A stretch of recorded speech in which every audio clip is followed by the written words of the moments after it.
back to another episode of the Breadwinner Podcast. It's Caroline here, and I am here with a guest, one of my favorite types of episodes. Today, I get to chat with Melissa, and we're going to talk about her microbakery. And this is a coaching episode, so we get to dig in and help her overcome some challenges and troubleshoot her business to get to the next level. So, let's introduce and welcome Melissa. Will you introduce yourself and give us a little bit of background on who you are and how you got started selling sourdough? Sure. So, hello, my name is Melissa Crow, and I am, first of all, a stay-at-home mom of three. I was a teacher for 10 years, and I left my job June of 2023 to stay home with my two girls at the time. I was pregnant with my third. I've been making sourdough for our own family for years and decided to start selling it and opened my own microbakery last November of 2023. So, it's been about a year now. And I was pregnant with my third baby at the time. She was just born in April, so she's only 7 months old right now. Took a little bit of time off when she was born, and I've been really trying to hit the ball rolling with the microbakery business and try to expand a little bit more. Some things have happened a little bit faster than I intended, which is a good thing, but also I wasn't always prepared for it. But I really enjoy it. I love doing what I do. I love getting to give people the gift of bread. I think it's a wonderful thing. And when you have that fresh bread, it's just hard to go back to conventional store-bought bread for sure. But yeah, that's a little bit of background about me. I own Crow's Dough is the name of my bakery, and I really enjoy it so far. And the name is perfect. How fun that you rhyme. Yeah, so my husband and I, we started a microgreen business actually first back in 2021, and we call that Crow's Grow, the little spinoff of our microgreen business, now Crow's Dough for the sourdough business. Every time there's a microgreens vendor at the market, I grow Yeah. up real fast. That is fantastic. So you started selling about a year ago, and you said some of it happened faster than you anticipated, which I think probably a lot of us can relate to. Tell me what's going really well in your business right now. So what's going right now is I definitely have a lot of repeat customers. The farmers market this summer is really, I think, what helped me grow and expand that clientele, and even some deliveries I've been doing because people want their bread. So that's definitely a good success for me. In the very beginning, when I first started out last year, I felt like a lot. Yeah. I really struggled to get that customer base. So now that I have it, it's been really exciting. And now I just need to keep it. So that's been my biggest success, I feel, is having those repeat customers. And then with that, I feel like I've been growing a little bit faster than I maybe intended. Mhm. That's fantastic. That's a huge win to have those repeat customers coming back and then to transition them over to porch pickup. That can be a challenge sometimes. So tell me a little bit more about the growing pains and what is your biggest challenge currently? So my biggest challenge, again, when I started last year opening my business, I was pregnant. I probably shouldn't have started it, honestly. I don't really know what I was thinking. I wanted to try to financially contribute to our family if I was able to. And it was really easy. I had a few orders a week. It was easy to manage, simple. I did things during my other daughter's nap times. And then I guess I felt like that would be the consistent flow that stuck. And I had my third daughter in April, and that was right before the farmers markets opened up again. And I wasn't even sure if I was going to start that or not because I had just had a baby, but I did. And my husband, he goes and he sells the microgreens, so he also sold our bread there at the same table and everything like that. So I didn't have to physically go, which was great, but I still had to produce. And yeah, while all this has been happening, the demand just got bigger week after week. Again, I'm not trying to complain about it. It was a great thing. It's just nothing that I saw was going to happen right away. So I had my oven on for 12 hours a day. I was open baking for a really long time. And we actually just decided to get a bread oven last month because that was my biggest pain, I feel like, at the moment with just being a mom and trying to manage all of that was the amount of time it took me to bake, 30 plus loaves for a market or something like that.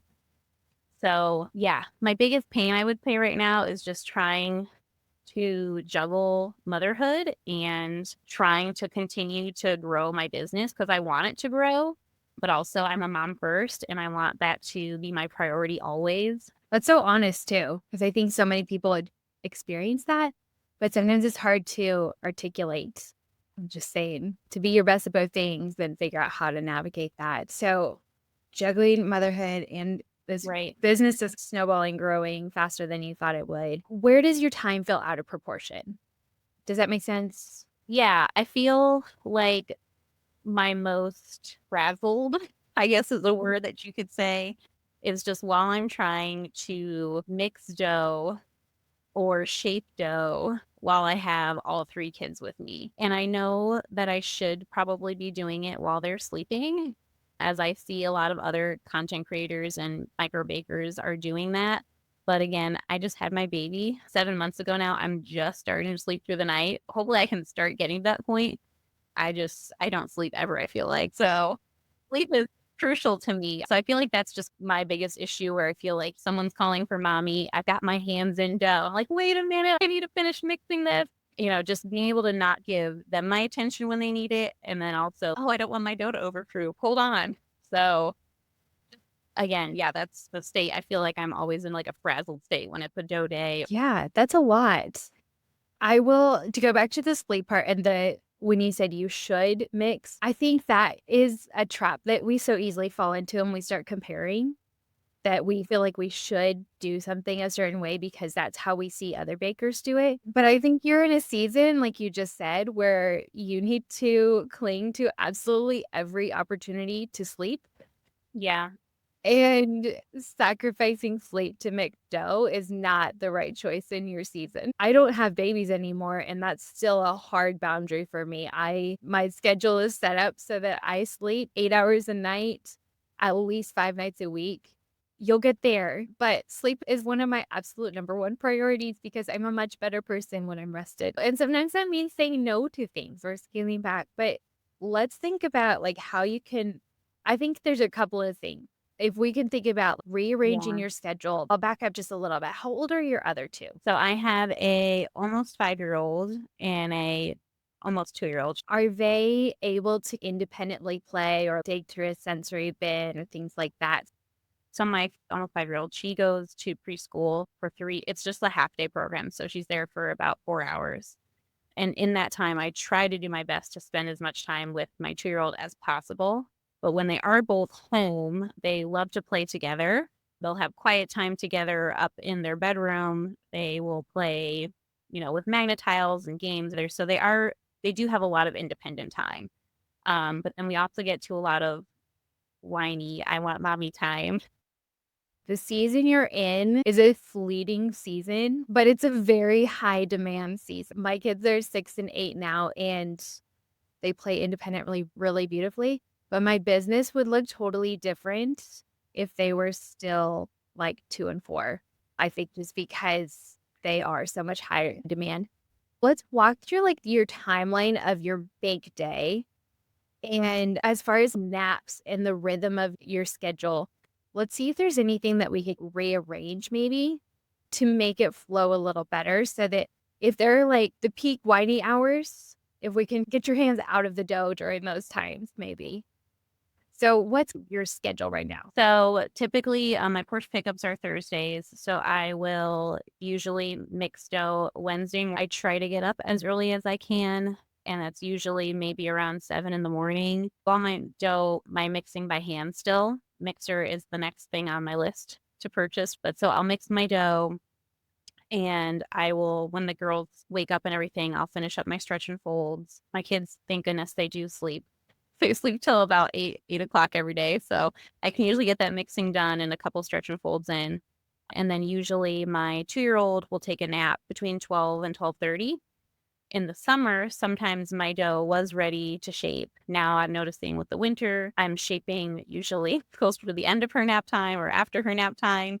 So that's possibly, again, an adjustment I'm going to have to make. I've thought about possibly moving to overnight fermentation, but it also scares me a little bit because I don't want to push it too far. Her nap is pretty average every day, I would say, with that 12 to 12:30 range. And then the next day for bake day, I usually wake up around 4 in the morning and I turn my oven on, go back to sleep for a little bit if I can, and then I'll wake up again maybe about 6:30 and I'll start throwing the loaves in and getting that done trying to do as much as I can before they wake up, but usually some things are still baked and things like that beforehand. Okay.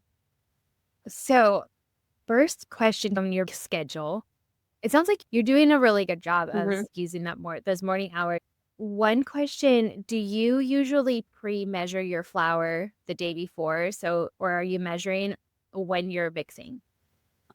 I used to, and I kinda got away from it because, again, just being tired and wanting to go to bed, so that is definitely something I think I should add back into my routine. Yeah, and that's something flex that doesn't need to be done in the evening. So if you're mixing on Wednesday morning, if you have like Tuesday in the middle of the day, maybe you just Mhm. measure some of the flour because that's kind of a flexible piece that you can start it and not really finish it if someone needs mommy. Um, Yeah. and then pick it back up, so you're not I kind of do the same thing sometimes where I last minute in the evening and I'm like, "Why did I do this Yeah. to myself?" I could have done when I am not exhausted. But that could be a piece to save you some time on Wednesday morning. Shift your schedule, so you just have that much Mhm. more time to get done before the girls wake up. Um, Okay. as far as, like, your ferment as the weather's cooling down, played around at all. I haven't used warmer water or more starter yet, but I do have a heat mat that I've tested out a couple times. I'm trying that out because I would love to try to shape during nap time Yeah. again. Yeah. Those are all 3 factors that you can play around with and see if you Mhm. use more starter just to kind of accelerate it a little bit. I tend Mhm. to use much warmer water, like in that 85 to 90 degrees when I'm mixing my dough in the winter, and that does help Okay. because we Is there a certain way that you warm it? I just usually use our refrigerator filtered water, Mhm. so it's always, like, super cold. Yeah. My mother-in-law gifted us a sous vide, so I do use Oh, that. okay. That's not maybe something that would have been on my radar to purchase, but that could be a really Mhm. good investment. I just happen to have one. The other thing would be, like, maybe a warming mat. I'm not sure if a warming mat would get the water like, if you put your water on it the night before, if it would be able to warm it Mm. adequately, but a sous vide does a really good job if you measure out your water the evening before and then just set it to 85 or 90 degrees. It'll be warm by the morning. Okay, that's a great Mhm. idea. I feel like that might help that timeline on your mixing day Yeah. work just a little more smoothly. And then once you do get a mixer, that will help too because it's a lot less hands-on. There's still a little bit of that, but it's not quite as much. What else feels like it's contributing to the frazzledness sometimes? Um, I'm a procrastinator, I guess, by heart. So, sticking to a schedule can be difficult for me, even though I like to try to be a scheduled person. Again, as a former teacher, I love to write things down. I always felt like I was very much of a schedule-oriented person in my job, but I've always been a homebody and I just kind of go with the flow. So, I feel like I need to become more of a scheduled person again, and that's been a struggle for me. I think just with having the 3 kids and everything just feels so chaotic and crazy all the time, or we have to leave for dance class, or oh, now we have swim class and we have this and that. We're always in and out of the house, and um just so much going on. So I think scheduling is difficult for me too. So talk to me just a little bit more about what are the parts that you feel like need to be scheduled and where can you give yourself freedom to just go with the flow? I definitely feel like the dough, if I can, needs to be as Mhm, scheduled as possible. Because that's the one part of my day where I feel like I'm mhm. forgetting things a lot. I'm like, "Oh, wait, what time is it? Let me go temp check," or "Let me go try something again." I feel like I need more of a schedule with my dough for sure. And with my kids, I feel like we have a fairly decent flow of our day already.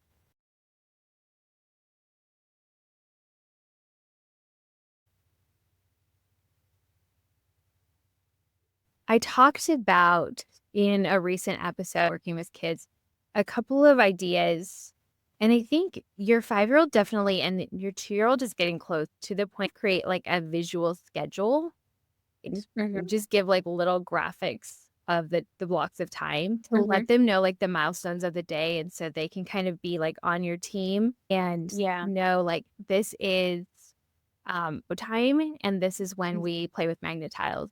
Or maybe you have, like, a really special, like, sensory bin for them, that Mhm. they only get during that time, and Mm. then they look forward to it and they anticipate it, but they know when it's Yeah. coming because it comes, like, they can see they wake up and they but have breakfast, and then mommy work, and that's when we get the really special toy that we get on that day. Um, so that allows you to have some schedule. So I like to use that, like, visual schedule with the kids to also block in just, like, playtime, mommy time too, so that they know, like, they're getting that really special one-on-one time that they need to feel. Yeah, and I probably need that too because there's sometimes, like, by the end of the day, we get to the end of the day, I'm like, "Oh my gosh, what did I even do with my kids today?" Yeah. I felt like I just the dishes, I vacuumed, like, all the other household chores. Yeah.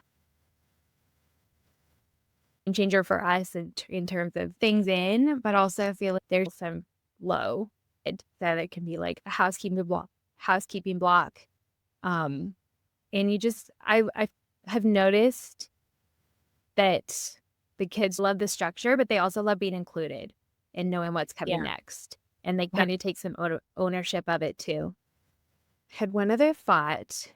Have you considered bringing in like a mommy's helper, someone to spend a couple hours on dough morning and just hang out with your girls, so that then when you're done with dough, you can just be fully focused on I them? have not considered that, but I like that idea. Yeah, that could be.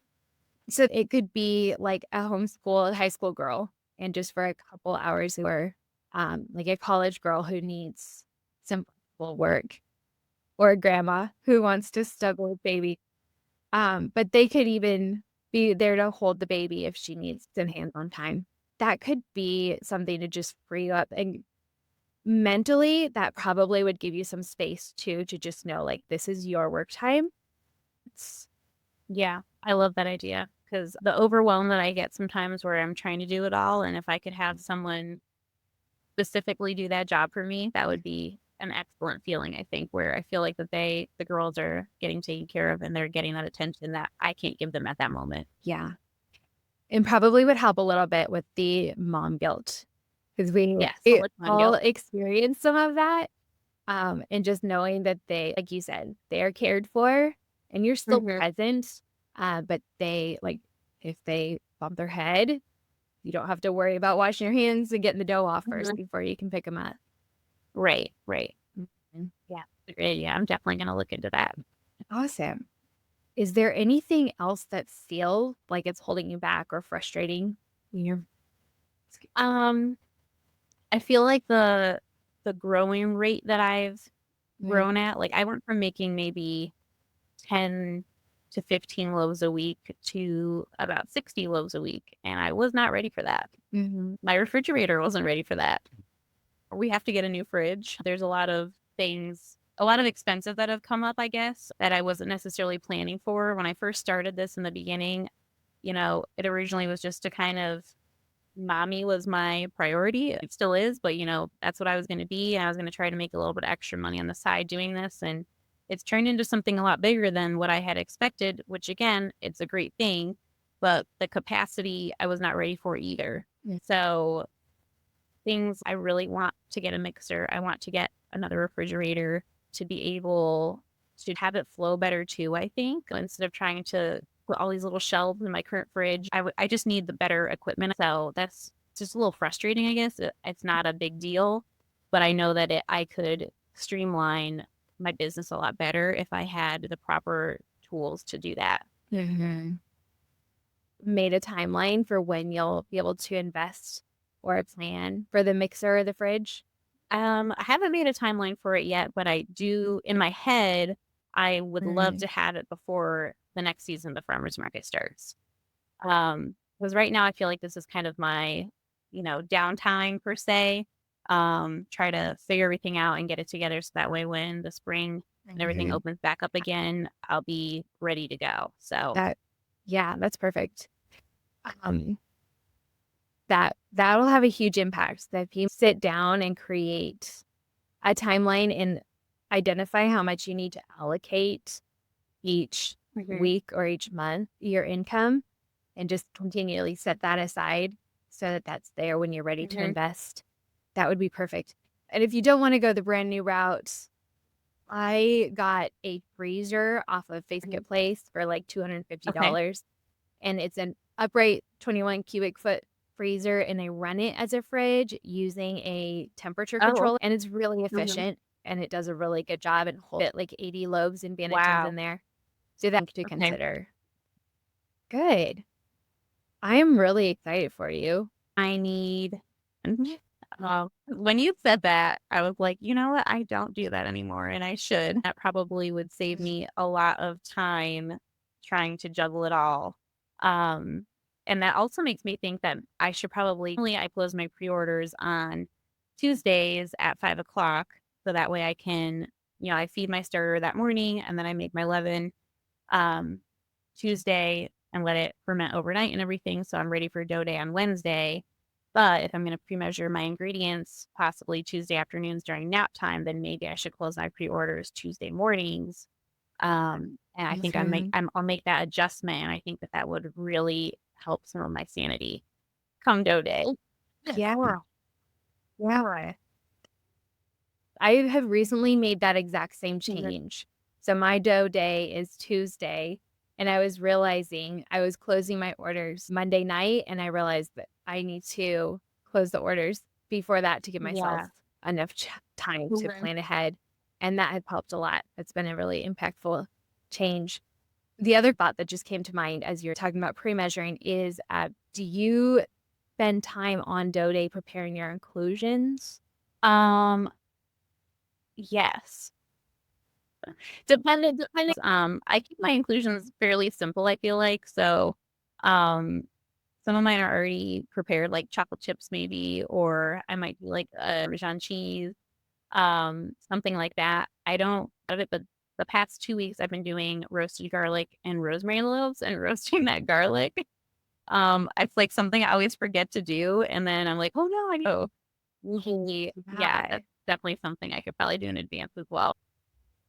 And that would save just kind of some of that frazzledness.